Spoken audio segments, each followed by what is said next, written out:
If you've ever wanted to make that hot, soft, fluffy, bakery style vanilla cake and you just didn't know how to go about it, then this video is for you. We're going to be using ingredients and materials you can easily find at home, and the recipes are in the description box.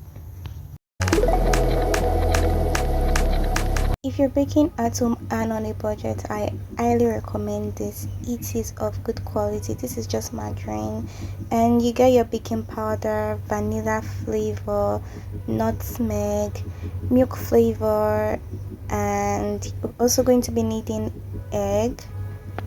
We're also going to be needing liquid milk because we want this cake to be very milky.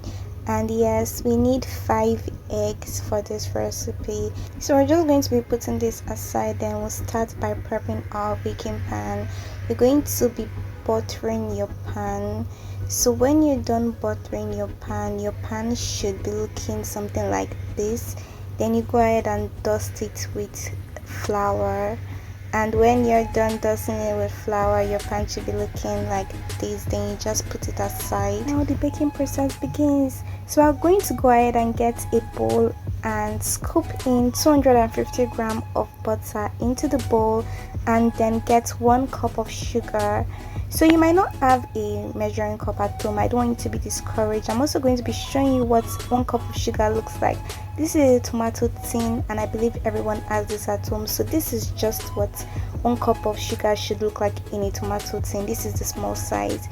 It is more than half. You can just eyeball it. Fingers crossed. So yeah, and I'm going to go ahead and add my 1 cup of sugar into the 250 grams of butter, and I'm going to beat that up until it looks pale and fluffy, just like this. Please do not skip this process. It is very important you do this so that your cake doesn't come out hard. It comes out light and fluffy. So after this, we're just going to set this aside, and now we're just going to go ahead and measure out our dry ingredients. We need 2 cups of flour. I have 1 cup of flour, each in 2 different cups. One is the measuring cup and one is a tomato tin. Whichever one you have, just double it. So this is me pouring in 1 cup of flour into the sieve and another cup of flour into the sieve, making it 2 cups of flour. And I'm just going to go ahead and sieve that properly. If you're baking for yourself, you do not need to sieve, but if you are baking for someone, please sieve. I have my measuring spoon here with me because I'm going to be measuring out the rest of the dry ingredients. If you don't have a measuring spoon, please do not be discouraged. I have a tablespoon here with me too. So we're going to start by measuring our baking powder. We need 5 ml of baking powder, which is also 1 teaspoon of baking powder. So you need half a tablespoon for this, half a big spoon. That's what you need for this recipe.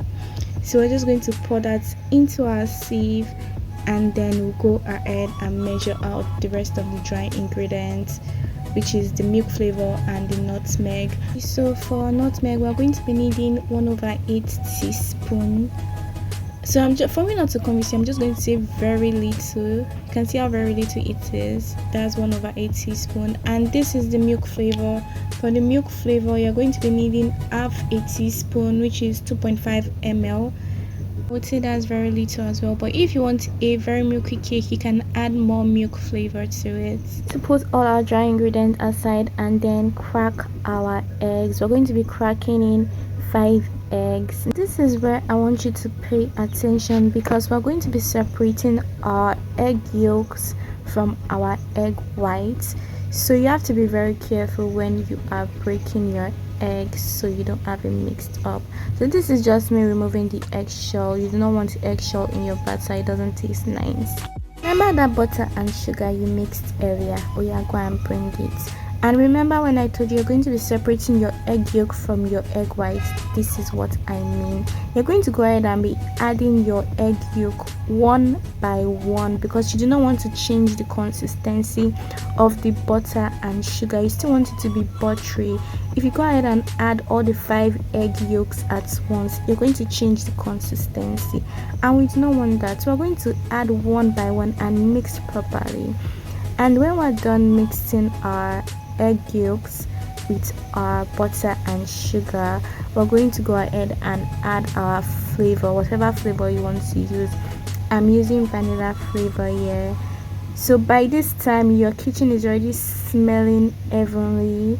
You mix that in properly, and this is what your butter and sugar mixture is going to be looking like. Put that aside and whisk your egg whites. If you do not have a whisk, you can use a fork. Just make sure you whisk it very well till it looks like this, because you need this white foam to make your vanilla cake fluffy.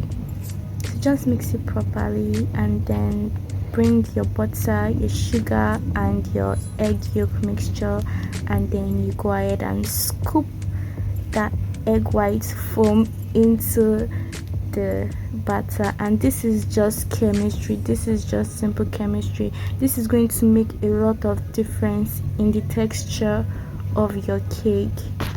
Only going to be adding half of your egg white. You don't want to use everything right at that, so you mix that in properly. You can see the way I'm mixing the egg white into the egg yolk with the butter and the sugar. And then I'm going to bring my dry ingredient. Only going to be adding half of my dry ingredients.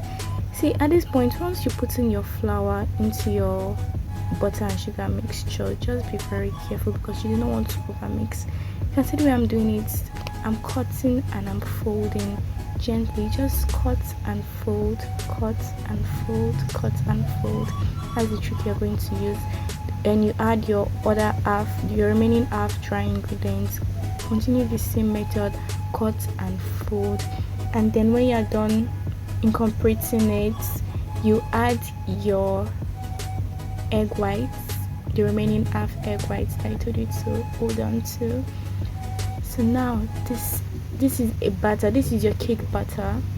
But do not forget that we still have our liquid milk that we've not added to the cake. By the time you're done adding your egg whites and your dry ingredients to your butter mixture, this is what your batter would be looking like. Then you can now go ahead and add your liquid milk. Add as much as you want, but do not make your batter too runny. Batter is ready, cake pan has already been prepped, and the oven has been preheated. Now we're going to go ahead and add our butter into the baking pan. I'm going to be using 2 different baking pans. Making a cupcake or a fall cake, you do not need a baking pan. Just pour the batter directly into the cupcake paper or the fall cake paper, and then you bake your sweet and yummy cake until it looks like this. If you find this video helpful, or you're going to be trying out this recipe, or you've already tried out this recipe, please let me know in the comment section. And please do not forget to like, subscribe, and share this video. Thank you. Bye.